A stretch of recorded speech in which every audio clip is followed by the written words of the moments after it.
မင်္ဂလာပါကျွန်တော်ဒီနေ့ပြောပြချင်တာကအသေးရောင်တဝါဘီပိုးနဲ့ပတ်သက်တဲ့နောက်ဆုံးလမ်းညွှန်ချက်ပေါ့အသေးနဲ့ပတ်သက်တဲ့ယောဂမှာနာမည်ကြီးတာက AASLD လို့ခေါ်တဲ့ American အသေးပညာရှင်များအဖွဲ့ပေါ့နော်သူ့ရဲ့လမ်းညွှန်ကနာမည်ကြီးတယ်တကမ္ဘာလုံးမှာရှိတဲ့ဆရာဝန်တွေအများနဲ့ကိုးကားနေရတဲ့ဟာပေါ့နော်ဒီဗီဒီယိုကတော့ဘီပိုးရှိတဲ့လူတွေဘီပိုးရှိပြီးဆေးတောက်နေတဲ့လူတွေနောက်တစ်ခုကဘီပိုးပျောက်သွားပြီးတဲ့လူတွေအားလုံးနဲ့ဆိုင်ပါတယ်ဘီပိုးကတီးတဲ့အတိုင်းပဲကမ္ဘာလုံးမှာဖြစ်တဲ့လူဟာ954တန်းရှိတယ်အဲ့ထဲမှာ1.1တန်းဟာနှစ်စဉ်ဘီပိုးကြောင့်အသက်တည်ဆုံးလည်းရှိတယ်နောက်အသေးကင်ဆာဖြစ်တဲ့အကြောင်းရင်းအများကြီးရှိတယ်အဲ့ထဲမှာအသေးရောင်တော့ဘီပိုးကတော့အဓိကတရားခံအနေနဲ့ပါတယ်ယောဂကူးစက်နိုင်တဲ့နီလန်းတွေကတော့အားလုံးသိပြီးတဲ့အတိုင်းပဲမိခင်မှာကလေးကိုကူးစက်နိုင်တယ်ဘီပိုးရှိတဲ့မိခင်ကနေကလေးကိုကူးသွားတာနောက်တစ်ခုကတွေးရနေတဆင့်ကူးတယ်မလုံခြုံသောဆေးထိုးအပ်တွေကနေကူးနိုင်တယ်လိန်ဆက်ဆံမှုကနေတဆင့်လည်းကူးနိုင်တယ်ဒီမှာအရေးကြီးဆုံးတစ်ခုကတော့မွေးကင်းစမှာဘီပိုးကူးစက်တယ်တဘောမိခင်ကနေကလေးကိုကူးစက်တဲ့ဟာမျိုးမွေးကင်းစမှာဘီပိုးကူးစက်တယ်ဆိုရင်နာတာရှည်ဖြစ်ဖို့ရာခိုင်နှုန်း95ရာခိုင်နှုန်းရှိတယ်လူကြီးမှာဘီပိုးကူးသွားပြီဆိုရင်နာတာရှည်ဖြစ်တဲ့ရာခိုင်နှုန်းက9ရာခိုင်နှုန်းပဲရှိတာအကြောင်းဘီပိုးရှိတဲ့မိခင်ကနေကလေးကိုမကူးစက်အောင်ကာကွယ်ဖို့ကအရန်ကိုအရေးကြီးပါတယ်နောက်တစ်ခုကတော့ဘီပိုးနဲ့ပတ်သက်တဲ့အဆင့်၄ဆင့်အဲ့ဒါကတော့လူတိုင်းသိထားတဲ့တယ်ဒါကြောင့်ကိုကဘယ်အဆင့်မှာဖြစ်နေရောက်နေပြီတော့ဆေးတောက်ဖို့လိုမလို့အဲ့ဒါဒီအားလုံးကဒီအဆင့်တွေကနေပဲဆုံးဖြတ်တာသူ့ရဲ့အဆင့်၄ဆင့်ကတော့ကိုခံအားနဲ့တဲ့တော့ကာလလို့ခေါ်တဲ့ immune tolerance ပေါ့နော်အများစုကတော့ immune tolerance လို့ပဲပြောကြတယ်နောက်တစ်ခုကအဲ့တာကဘလူဟာမျိုးလုံးဆိုရင်ဘီပိုးကတော့ရှိနေတယ်ဒါပေမဲ့ကိုခံအားကဘာဖြစ်လို့ဆိုဘီပိုးကိုမတိုက်ဘူးရက်ကြည့်နေတာမျိုးပေါ့ဥပမာအနေနဲ့ပြောရမယ်ဆိုရင်အိမ်ထဲမှာလူစိမ်းတစ်ယောက်ဝင်လာတယ်ဒါပေမဲ့အိမ်သားလုံးကတော့ဒီလူစိမ်းကိုအိမ်သားပဲထင်နေတယ်အိမ်သားပဲထင်ပြီးဘာမှမလုပ်ပဲရက်ကြည့်နေတာတစ်ချိန်မှာဒီလူစိမ်းကအိမ်ကိုမီးရှို့မယ်အိမ်ထဲကနေဖြတ်မယ်အဲ့လိုမျိုးနဲ့သဘောတရားတူတယ်နောက်တစ်ခုကကိုခံအားနဲ့တိုက်ခိုက်နေတော့ကာလ immune active phase လို့ခေါ်တယ်ကိုခံအားတုံ့ပြန်နေတဲ့ကာလပေါ့တရားကတော့ကိုခံအားဘီပိုးကိုတိတဲ့အတွက်ကိုခံအားဒါတုံ့ပြန်လိုက်တာတဘောကအိမ်ထဲမှာလူစိမ်းဝင်လာရင်တအိမ်လုံးကဒါလူစိမ်းမှန်းတည်တယ်ရန်သူမှန်းတည်တယ်ရန်သူမှန်းတည်တဲ့အတွက်တခါတည်းတိုက်ခိုက်လိုက်တဲ့ဟာမျိုးဒါမျိုးကို immune active phase လို့ခေါ်တယ်နောက် phase တစ်ခုကဘာလို့ဆိုရင် inactive phase လို့ခေါ်တယ်ဒါကပိုးကောင်ကြီးငြိမ်နေတဲ့ကာလပေါ့ဒါကဘလို့ဆိုလိုတာလို့ဆိုရင်ကိုခံအားကအတိုင်းအတာတစ်ခုအထိဘီပိုးကိုနိုင်သွားတယ်လုံးဝတော့ပျောက်တာတော့မဟုတ်ဘီပိုးကလုံးဝဝတ်သွားတာပေါ့နော်အဲ့ဒါကို inactive phase လို့ခေါ်တယ်ဒီ phase 3ခုလုံးထဲမှာဟိုဟာလည်းမဝင်တရားလည်းမဝင်ကြားကြောင်ဖြစ်နေတဲ့ဟာမျိုးကိုintermediate phase လို့ခေါ်တယ်ပေါ့နော်ဒီ phase တွေကကုသမှုဆုံးဖြတ်တဲ့နေရာမှာအရင်ရေးကြည့်တဲ့အတွက်ဒီ phase တစ်ခုချင်းစီကိုကျွန်တော်တိကျပြန်ရှင်းပါမယ်ကိုခံအားနဲ့တဲ့နေတော့ကာလ immune tolerance phase ပေါ့အဲ့မှာဆိုရင်ကြည့်လိုက်မယ်ဆိုရင် HBe antigen ပေါ့ positive ဖြစ်မယ် HBe antigen ဆိုတာဘီပိုးရဲ့အခွန်သူကတော့ရှင်းပြောမယ်ဆိုရင်ဒီပိုးပွားများမှုနှုန်းကိုသူကပြတာပေါ့နော် HBe antigen positive ဆိုရင်ပိုးပွားများတယ် HBe antigen negative ဆိုပိုးပွားများမှုနှုန်းလျော့သွားတဲ့သဘောပေါ့အဲ့လိုအကြမ်းဖြင့်မှတ်လို့ရတယ်တော့ကိုခံအားနဲ့တဲ့နေတဲ့အတွက်ပေါ့ကိုခံအားဘာမှမလုပ်တဲ့အတွက်ဘီပိုးတွေကအစမတန်ပွားနေတယ်ဒါကြောင့် HBe antigen က positive ဖြစ်မယ်ဘီပိုးရဲ့ DNA ကအရန်ကိုမြင့်နေမယ်တန်းချီရှိနေမယ်ကိုခံအားနဲ့တဲ့နေတဲ့အတွက်ဘီပိုးနဲ့ကိုခံအားကြမှာတိုက်ပွဲမရှိတဲ့အတွက်အိမ်တွေရွာတွေမြို့တွေမပြတ်တဲ့သဘောမျိုးဒါကြောင့်အသေးရောင်ရမ်းမှုလည်းမရှိဘူးရောင်ရမ်းမှုမရှိတဲ့အမာရွတ်လည်းမရှိဘူးအသေး ALD အသေးလှုပ်ဆောင်ချက်ပေါ့အဲ့ဒါကိုစစ်မယ်ဆိုလဲပုံမှန်နီးပါးတွေ့တယ်ပုံမှန်ဖြစ်တာများတာပေါ့တက်လဲနည်းနည်းပါးပါးပဲတက်တာဒါမျိုးဟာကို immune tolerance phase လို့ခေါ်တယ်ပေါ့ဒီတနည်းအားဖြင့်ပြောမယ်ဆိုရင်ဆေးပညာအရပြောမယ်ဆိုရင် HBe antigen positive chronic HPV infection လို့ခေါ်တယ်နောက် phase တစ်ခုကတော့ immune active phase ပေါ့နော်ကိုခံအားနဲ့တိုက်နေတော့ကာလပေါ့နော်အဲ့မှာဆိုရင်တော့ကိုခံအားတိုက်ခိုက်နေတဲ့အတွက်ပေါ့နော်သူက B2 HPE antigen က positive ဖြစ်မယ် negative ဖြစ်မယ်ကိုခံအားတိုက်လို့အဆင်ပြေသွားရင်တော့ HPE antigen negative ဖြစ်သွားပေါ့ကိုကတိုက်တော့တိုက်နေတိုက်ဆဲကာလပုံစံမျိုးဖြစ်နေတော့ HPE antigen positive ဖြစ်မှာပေါ့သူက DNA ကတော့ဘယ်လိုပြောမလဲဆိုရင်2000ကနေ2000ဝန်းကျင်အဲ့လိုပဲရှိမှာဟိုလိုကြီးအရန်ခုန immune tolerance phase လို့တန်းတဲ့ချီမြင့်နေရမျိုးမရှိဘူးဒီမှာခါတိုက်ပွဲဖြစ်နေတဲ့အတွက်ပေါ့နော်အသေးရောင်ရမ်းတာရှိမယ်ဒါကြောင့်အသေးမှာအမာရွတ်တွေကျန်တာမျိုး fibrosis လို့ခေါ်တယ်အဲ့လိုမျိုးတွေရှိနေမယ် liver function test စစ်လိုက်မယ်ဆိုရင် ALT တွေကတိတိကျကျမြင့်တက်နေမှာတိတိကျပြောမယ်ဆိုရင်အနည်းဆုံး2ဆနဲ့အထက်မြင့်တက်နေတဲ့ဟာမျိုးဒါမျိုးကို immune active phase လို့ခေါ်နောက် phase တစ်ခုကပိုးကောင်ငြိမ်နေတော့ကလာ inactive phase လို့ခေါ်တယ်ဒီ phase ကတော့ကိုယ်ခံအားကအတိုင်းအတာတစ်ခုအထိထိန်းနိုင်တော့တဲ့အတွက်ပေါ့ HBE antigen က negative ဖြစ်သွားမယ် anti HBE antibody ကိုယ်ခံအားတစ်စိတ်တစ်ပိုင်းထွက်လာပြီပေါ့နော်နောက်တစ်ခုက B ပိုးနဲ့ပတ်သက်တဲ့ DNA ကလည်း2000အောက်တိရောက်သွားမယ်ဒါနဲသွားမှာပေါ့နော်ကိုယ်ခံအားအတိုင်းအတာတစ်ခုထိနိုင်သွားတဲ့အတွက်အသေးရောင်ရမ်းမှုကမရှိတော့ဘူးဒါကြောင့် ALT တွေကလည်းတောက်လျှောက်အသေးနဲ့ပတ်သက်တဲ့ဟာတွေကတောက်လျှောက်ကောင်းနေမယ်အရင်ပေါ့တိုက်ပွဲတွေဖြစ်ထားတဲ့အတွက်ပေါ့နော်အသေးမှာအမာရွတ်တချို့ကြံကောင်းကြံနိုင်တယ်ပေါ့နော်ဒါပေမဲ့ခြုံကြည့်လိုက်တော့DNA တွေကဒီ B ပိုးကလုံးဝဝက်သွားပြီအသေးရောင်ရမ်းတာတွေကလက်ရှိအချိန်မှာမရှိတော့တဲ့တဘောကိုဆိုလိုတာပေါ့နော်ဒီ phase ခုနပြောတဲ့ phase 3ခုလုံးထဲမှာဟိုဟာလဲမဝင်ဒါလဲမဝင်အဲ့လိုမျိုးဟာကို indeterminate မတိချာတော့ကာလာပေါ့နော်ဂျားကြောင် phase လို့ခေါ်တယ်ပေါ့နော်ဥပမာALT ကပုံမှန်ဖြစ်ပြီး DNA ကများနေတာမျိုး ALT တွေ liver enzyme တွေတက်နေတော့လဲDNA ကနည်းနေတာမျိုးသူကဂျားကြောင်ပေါ့phase လဲမဝင်ဒီ phase လဲမဝင်အဲ့လိုမျိုးဟော indeterminate phase မတိချာမရရာကာလပေါ့နော်အဲ့လိုမျိုးသူကခေါ်တာပေါ့ဒီ phase ကြီးတိပြီဆိုရင်B ပိုးကိုဘယ်လိုစစ်မလို့ဘယ်လိုကုရမလို့ဆိုတဲ့ဟာလေးကျွန်တော်ရှင်းပြပါမယ်နံပါတ်1 B ပိုးစစ်လိုက်တယ်အလွယ်ပြောရင် HBs antigen စစ်လိုက်တယ်စစ်လိုက်လို့ positive ဖြစ်ပြီဆိုရင် HBe antigen ရဲ့ခုနစောရှင်းပြတဲ့ HBV DNA ပေါ့နော် B ပိုးရဲ့ DNA အဲ့ဒါကိုစစ်ရမယ်နောက်အသေးနဲ့ပတ်သက် liver function test ပေါ့အထူးသဖြင့် ALT အဲ့ဒါစစ်ရမယ်နောက်တစ်ခုအသေးအခြေအနေသိအောင် fibroscan လိုမျိုး ultrasound လိုမျိုးအသေးမှာအမာရွရှိမရှိအသေး6မ6ပေါ့နော်အဲ့ဒါမျိုးတွေဆက်ပြီးလုပ်ဖို့လိုမယ် HBs antigen positive ဖြစ်တယ်ဆိုရင် ultrasound ကိုကြည့်ရမယ် ultrasound မှာ cirrhosis ရှိတယ်ဆိုရင်ချက်ချင်းဆေးကုသမှုခံယူရမယ် HBs antigen က positive ဖြစ်တယ်ဒါပေမဲ့ fibroscan ultrasound အဲ့မှာအသေး6တာမရှိဘူးဆိုရင်အစောရှင်းပြတဲ့ immune active phase တည်းရှိနေတယ်ဆိုရင်ချက်ချင်းဆေးကုသမှုခံယူရမှာဒါပေမဲ့ report က immune active phase ကခန္ဓာကိုယ်ခံအား B ပိုးကိုတိုက်နေတဲ့အချိန်မှာကျွန်တော်တို့ကအပြင်ကနေဆေးနဲ့ကုပေးလိုက်ပြီဆိုရင်အဲ့ချိန်မှာB ပိုးကိုထပ်ပြီးနှိပ်ကွပ်ဖို့အတွက်အကောင်းဆုံးအခွင့်အရေးဖြစ်သွားတဲ့သဘောဖြစ်တဲ့အတွက် immune active phase မှာမဖြစ်မနေဆေးပေးဖို့ပေးရမယ်immune tolerant phase ပေါ့နော် immune tolerant phase မှာဆိုရင်အရင်တော့ကတော့ဆေးမကုဖို့ပဲလမ်းညွှန်တယ်ဒါပေမဲ့အခုနောက်ပိုင်းမှာတော့ဘာဖြစ်မလို့ဆို immune tolerant phase ထဲမှာရောက်နေတယ်အသက်40ကျော်ရင်ဒီဆေးပေးဖို့စဉ်းစားမယ်ဒါမှမဟုတ် fibroscan ကြည့်လိုက်လို့အသေးပျက်စီးတဲ့အသေးရောင်ရမ်းမှုရှိနေတယ်ဆိုလဲဒီဆေးပေးဖို့အကြံပြုထားတာပေါ့နော်နောက်ပိုင်းမှာပိုထူးခြားတာကအသက်40အောက်လည်းဖြစ်တယ်ခုနပြောတဲ့အသေး fibrosis ဖြစ်တာလို့အသေးရောင်ရမ်းမှုရှိတာလို့မရှိဘူးဆိုပေမဲ့လည်းshare decision လို့ခေါ်တဲ့လူနာနဲ့ဆရာဝန်ပူးပေါင်းဆုံးဖြတ်ပြီးဆေးပေးတဲ့ပေးတဲ့ဟာမျိုးပေါ့အဲ့ဒါမျိုးကိုသူကအကြံပြုလာတယ်တဘောကတော့ဘာဖြစ်မလို့ဆိုရင်အရင်တော့ကတော့စောင့်ကြည့်ပြီးမှလိုအပ်မှဆေးပေးတဲ့ဟာမျိုးအခုနောက်ပိုင်းမှာခါလဲဆေးပေးဖို့ကိုဦးစားပေးဆုံးဖြတ်လာတယ်အဲ့မှာ share decision making ဆိုတာဘယ်လိုပြောရအောင်ဆိုရင်ဆရာဝန်အကြံပြုချက်ရဲ့ဆေးပညာအထောက်အထားရဲ့လူနာရဲ့ဆန္ဒရဲ့ပူပေါင်းပြီးမှဆုံးဖြတ်ချက်ချတာဟာမျိုးအရင်တော့ဆိုရင်ဆရာဝန်တယောက်တည်းဆုံးဖြတ်ချက်ချတာဒီလိုရှိတယ်ဒီလို guideline ထဲဝင်တယ်အသေးအနေထားရဆေးပေးတင်တယ်ဆိုပြီးလူနာတွေကလိုက်နာတယ်အခုကတော့မဟုတ်ဘူးတဘောကအရင်တော့က guideline ရ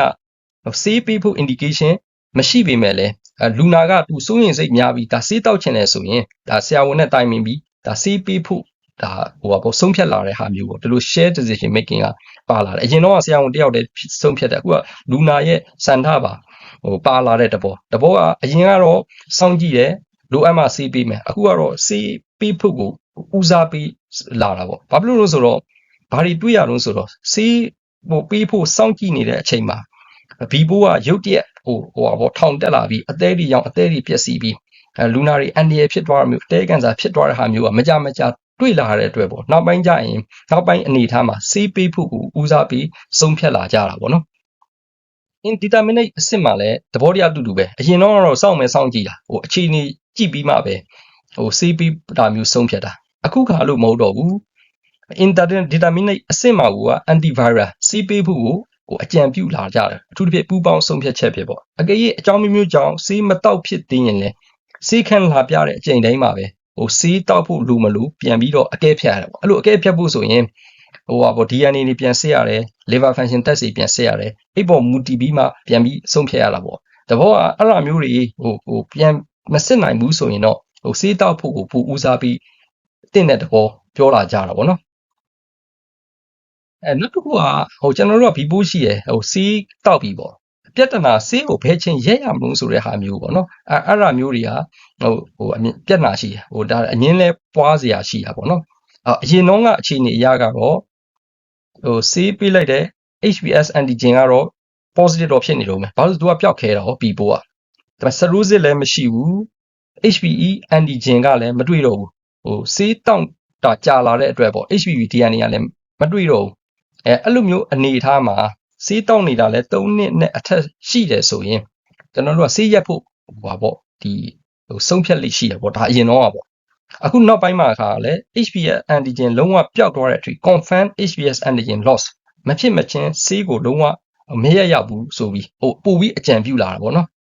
တဘော HBs antigen ပျောက်ဖို့ဆိုတာလုံးဝမလွယ်ဘူးတဘောကBပိုးကဆေးတောက်ယုံနဲ့အမြင့်မပြတ်ဘူးဒါကြောင့်ပေါ့ဒီ HBs antigen လုံးဝပျောက်ကင်းသွားတဲ့အထိဆေးမရက်ပါနဲ့လို့ပြောတဲ့ဟာကဆေးကိုတက်လုံးတောက်ပါလို့ပြောတဲ့ဟာနဲ့အတူတူလောက်ဖြစ်နေတယ်ဒါပေမဲ့အခြေအနေအကြောင်းမျိုးကြောင့်ပေါ့နော်အရင်တော့ကအကြံပြုချက်guideline ကိုမီပြီးပေါ့ဆေးလူနာနဲ့တိုင်ပြီးဆေးရက်မယ်ဆုံးဖြတ်ခဲ့ရင်တော့မှ HBV DNA တို့ဒီ liver function တို့အနီးကပ်စောင့်ကြည့်ရမယ်အနီးကပ်စောင့်ကြည့်ပြီးအဲ့မှာမှ HBV DNA တွေးထဲမှာပမာဏများလာပြီဆိုတာနဲ့ဆေးချက်ချင်းပြန်ပေးတာမျိုးလုပ်ရမယ်တဘောအစောကပြောသလိုပါပဲ HBV DNA တို့ liver function တို့ကိုအနီးကပ်မစောင့်ကြည့်နိုင်ဘူးဆိုရင်တော့ဒါအရန်အနေရများတယ်လုံးဝဆေးမရက်တင်ပါဘူးကိုဝင်ဆောင်ကနေကလေးကိုကူးဆက်တာကိုကာကွယ်တာပေါ့နော်ဒါအစောကဒီရှင်းပြထားလို့ပေါ့ကိုဝင်ဆောင်ဘီပိုးရှိတဲ့ကိုဝင်ဆောင်မိခင်ကနေကလေးကိုဘီပိုးကူးသွားပြီဆိုရင်နာတာရှည်ယောဂဖြစ်ဖို့ရာခိုင်နှုန်း95%ရှိတယ်ဒါကြောင့်ဘီပိုး positive ဖြစ်ပြီးပေါ့ဒီသူ့ရဲ့ DNA ပေါ့နော်သူ့ရဲ့အကောင်ကြီးကအတိုင်းအတာတစ်ခုတည်းများတဲ့မိခင်တွေမှာဆိုရင်အရင်တော့ဟာအရာပေါ့နော်ဒီ tinophobia ဘီပိုးတက်တဲ့စီကိုကိုဝင်ဆောင်28ဘက်ကနေ32ဘက်ကြားမှာစတိုက်လိုက်ရှိတယ်ဒါအခုအစ်အရခါလဲကိုဝင်ဆောင်28ဘက်ဆိုတာ ਨੇ ဒီဆေးတွေကိုစတိုက်ဖို့ပို့အကြံပြုထားတာတဘောကဒီကိုဝင်ဆောင်မိခင်ကနေကလေးကိုကူးဆက်တဲ့ဟာကိုပို့ပြီးတော့ဂယူးဆိုင်လာတဲ့တဘောပေါ့စောစီစီပို့ပြီးတဲ့အတွက်ပို့ပြီးကကွယ်နိုင်ဖို့မျှော်လင့်ချက်နဲ့ပေါ့နော်ဒါကတော့28ဘက်ဆိုတာ ਨੇ ဆေးစပြီးတာမျိုးလောက်လာကြတာပေါ့နော်နောက်အုပ်စုတစ်ခုရှိတယ်သူကတော့ပေါ့ဒီဘီပိုးရှိတယ်ဘီပိုးကပျောက်ခဲပေမဲ့1% လောက်ကတော့ပျောက်တယ်အဲ့လိုကံကောင်းပြီးပျောက်သွားတဲ့အထဲမှာပါသွားတဲ့လူတွေအတွက်ကတော့အရင်တော့ဘာမှတတ်မှတ်ထားတာတော့မရှိဘူးအခုဟာအရာတော့ဘီပိုးပျောက်သွားတဲ့လူတွေမှာအသက်40ကျော်အမျိုးသားဆိုအသက်40ကျော်အမျိုးသမီးဆိုရင်အသက်50ကျော်ဘီပိုးပျောက်ပေမဲ့လည်းတချို့တွေမှာအသက်6ပြီးကြံနေတဲ့လူနာမျိုးပေါ့နော်ဒါမှမဟုတ်မိသားစုထဲမှာမျိုးရိုးထဲမှာအသက်ကန်ဆာဖြစ်ဖူးတဲ့လူမျိုးကတော့ဘီပိုးပျောက်သွားပြီမဲ့စိတ်ချလက်ချနေလို့မရတော့ဘူးသူတို့မှာအသေးကန်ဆာရှိမရှိကိုဖြစ်မဖြစ်ကိုဆက်ပြီးတော့စောင့်ကြည့်ရမှာပေါ့တဘောကဘီပိုးပျောက်သွားပြီမဲ့လည်းအသေးကန်ဆာဖြစ်နိုင်ခြေကသူတို့မှာရှိနေလုံးပဲဒါကြောင့်အဲ့ဒါကိုဆက်ပြီးတော့စောင့်ကြည့်ရမှာပေါ့နော်အရင်တော့ကလည်းစောင့်ကြည့်ပါဒါပေမဲ့အဲ့လိုတိတိကျကျလမ်းညွှန်ချက်မရှိဘူးเนาะအခုမှတော့တိတိကျကျလမ်းညွှန်တာမျိုးတွေ့ရတယ်ဒါပေမဲ့ခြုံပြီးပြောရမယ်ဆိုရင်ဘီပိုးရှိရဲ့အသေး6တယ်ဆိုတိတ်မစင်စားနဲ့ကုရမယ်ဘီပိုးရှိရဲ့ immune active phase တွေပေါ့ရောက်နေတယ်ဆိုတိတ်မစင်စားနဲ့ဒါကုရမယ်နောက်တစ်ခုကတခြား phase တွေထဲမှာဆိုလဲဒါကုဖို့အားပေးတယ်အကြောင်းမျိုးကြောင့်မကုဖြစ်ဘူးဆိုရင်လဲ3လနဲ့6လတစ်ချိန်ပုံမှန်စစ်ဆေးဖို့လိုတယ်နောက်ဆေးကုသဖို့လိုအပ်ပါက HBs antigen ပျောက်သွားတဲ့အထိကိုဘာဖြစ်မလို့ဆိုရင်ဒီဘီပိုးတက်တဲ့ဆေးကိုဆက်တော့မယ် HBs antigen ပျောက်ဖို့ဆိုတာမလွယ်တော့ဘူး1%ပဲပျောက်တယ်ဒါကြောင့်99%ကိုအများစုကတော့ဒီဘီပိုးတက်တဲ့ဆေးကိုနှစ်ချီဒါမှမဟုတ်တက်လုံးနီးပါးတောက်ရတာများတယ်ဒါကြောင့်ဘီပိုးနဲ့ပတ်သက်တဲ့နောက်ဆုံးအချုပ်ပြောရင်ဒါပဲကျွန်တော်တို့ဆေးနဲ့ပတ်သက်တဲ့ဟာဆိုတော့ဆေးမှာအဓိက2မျိုး tinophobia ဆိုတဲ့ TTF သူကတော့ tinophobia ယူပေါ့နော်နောက်ပိုင်းထွက်တဲ့ TAF ဆိုတာ tinophobia ပဲ tinophobia alpha-amide လို့ခေါ်တယ်သူကတော့နည်းနည်း side effect ပိုနည်းတယ်အဓိကတော့တိထားမှာတော့ဒီဆေးတွေကပိုးပွားများမှုကိုပဲသူကထိန်းချုပ်ပေးတယ်အမြင့်မပြတ်ဘူးပျောက်အောင်ဘီပိုးလုံးဝပျောက်အောင်မလုပ်နိုင်ဘူးပေါ့နော်ဒီtinophobia တောက်တဲ့လူတွေမှာသူကအခက်မတင်ကြောက်က ထိခိုက်တတ်တယ်ကြောက်ကက်ရောင်တတ်တယ်ဒါကြောင့်6လကြောက်ကက်ကို6လတစ်ချိန်စစ်ဆေးဖို့ဒါမမေ့ရဘူးသူတို့မှာအယူပွားတတ်တယ်ဒါကြောင့်အယူတိတ်တိဆကျဆင်းနိုင်တာတဘောအယူပွားနိုင်တာကိုတိဖို့လိုတယ်နောက်အသေးရဲ့အနေအထားကိုလည်းပုံမှန်စစ်ဖို့လိုမယ်အခုနဆေးနှမျိုးထဲမှာTDF နဲ့ TAF ပေါ့နော်နောက်ပိုင်းထွက်တဲ့ Tinophobia Alafenamide TAF ကတော့ဒီတောက်ကက်နဲ့ပတ်သက်တဲ့ side effect ပေါ့အယူပွားတာနဲ့ပတ်သက်တဲ့ side effect ကနည်းနည်းလေးပိုနေတယ်ဒါကြောင့်ဒီအဲ့နှစ်ခုထဲကနေပါပေါ့ကိုကရွေးချယ်လို့ရတယ်ဆိုတော့TAF ကိုပို့ပြီးဦးစားပြီးရွေးချယ်တင်တာပေါ့နော်ဒါလည်းအစိုးရကျွန်တော်ရှင်းပြထားလို့ပေါ့နော်ပျောက်ကင်းတဲ့ရာခိုင်နှုန်းက1%ပဲရှိတယ်ဒါကြောင့်အများစုကတော့ခုနောက်ပိုင်းအကြံပြုချက်ရတော့တသက်တာဆေးတောက်ရဖို့ကများတယ်အနာဂတ်ရည်မှန်းချက်ကတော့ပျောက်ကင်းတဲ့နှုန်းပုံမြင့်ပြင်တော့ကောင်းတယ်ဆေးကိုတော့ရှင်းပြောမယ်ဆိုရင်တသက်လုံးမတောက်ရဘဲနဲ့ပါပေါ့ဒီနှစ်တူလေးတောက်နိုင်တော့ပိုကောင်းတာပေါ့နော်ဒါကတော့အနာဂတ်ရည်မှန်းချက်ကဒီလိုတွေရှိတယ်Tinophobia တွေကတော့အမြင့်ပြက်ပြောက်ကင်းအောင်မလုပ်နိုင်ဘူးအဲ့မှာစစ်တစ်တစ်မျိုးပေါ်လာတယ် Bepirovirsen လို့ခေါ်တဲ့စစ်တစ်သူက GSC ကနေထုတ်တဲ့စမ်းတက်ဆဲဆေးဒါပေမဲ့ तू ကဒီဆေးကအရန်ကောင်းတယ်ရန်ကောင်းတဲ့အတွက် FDA ရဲ့အမြန်လမ်းကြောင်းမှာရှိနေတယ်တဘောကမကြမီဈေးကွက်ထဲအမြန်ရောက်ဖို့ရှိတဲ့ဆေးလက်ရှိကုထုံးနေတာအများကြီးကောင်းမွန်အောင်တွေ့ရတယ်ဘာလို့လဲဆိုလက်ရှိပေါ့ဒီကုတဲ့ဆေးတွေ Tinophobia ဆိုတဲ့ဆေးတွေကတော့ပိုးပွားတာကိုပဲတားဆီးပေးတယ် तू ကတော့3ခုအာနိသင်ရှိတယ်ပိုးပွားများတာကိုလည်းတားဆီးပေးတယ်ကွေးထဲမှာကျွန်တော်တို့အရေးကြီးဆုံးဖြစ်တဲ့ဒီပိုးကုသတဲ့နေရာမှာမဖြစ်မနေလိုအပ်တဲ့ HPS antigen ကိုတွေးထဲကနေသူဖယ်ရှားပေးတယ်နောက်တစ်ခုကကိုခါစနစ်ကိုလည်းတွားနိုးဆွပေးတယ်ဘာလို့ဆိုကိုခါတခါတလေအစောက face စီမှာရှင်းပြတဲ့အတိုင်းပဲဘီပိုးကိုသူရန်တူလို့မမြင်ဘူးအဲ့လိုမျိုးအနေထားရှိတယ်ဒါကလေရန်တူလို့မြင်တယ်ဆိုလဲပြက်သားထိထိရောက်မတိုက်တာမျိုးတွေရှိတယ်အဲ့လိုမျိုးအခြေအနေအတွက်ပေါ့သူကိုခါအားကိုဒါရန်တူလို့မြင်အောင်ဘီပိုးကိုလည်းပြက်သားထိထိရောက်တိုက်အောင်ကိုခါအားကိုလည်းနိုးဆွပေးတယ်ပိုးပွားတာကိုလည်းတားပေးတယ် HPS antigen ကိုလည်းတွေးထဲကနေဖယ်ရှားပေးတယ်ကိုခါစနစ်ကိုလည်းနိုးဆော်ပေးတဲ့အတွက်ဒီဆေးရတော့ဘာဖြစ်မှုဆိုအရန်တိရောက်တဲ့ဆေးဖြစ်ပါတယ်နိုင်ငံပေါင်း29နိုင်ငံမှာ phase 3 trial လို့ခေါ်တဲ့စမ်းသပ်မှုအဆင့်3ဒါအောင်မြင်သွားပြီပျောက်လက်တွေ့လည်းပျောက်တယ်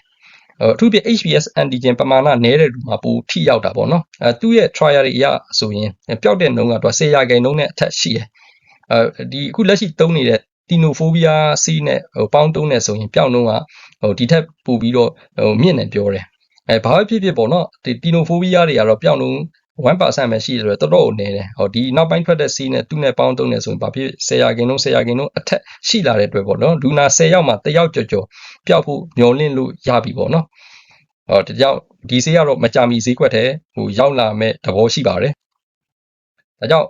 ဒီညီကုန်းချုပ်ပြောရရင်အဓိကမှတ်သားရမယ့်ဒီဘီပိုးနဲ့ပတ်သက်လာရင်အဓိကမှတ်သားရမယ့်ရွှေစီးမြင့်3ရက်ရှိတယ်လူတိုင်းဒါဘီပိုးစစ်တဲ့နဲ့အကဲစစ်လို့ positive ဖြစ်တဲ့ကုသမှုလိုအပ်ပါကဒါဆေးကုသမှုခံယူရမယ်နောက်ဆေးတောက်နေတဲ့လူတွေမှာလည်းဆရာဝန်မညွှန်ကြားဘဲနဲ့ဆေးလုံးဝမဖြတ်သင့်ပါဘူးဒီအစောကရှင်းပြထားလို့အပြီးပြန်ပျောက်ကင်းမဲ့ဆေးတစ်တွေကလည်းမကြမီထွက်ပေါ်လာတော့မယ်ပေါ့နော်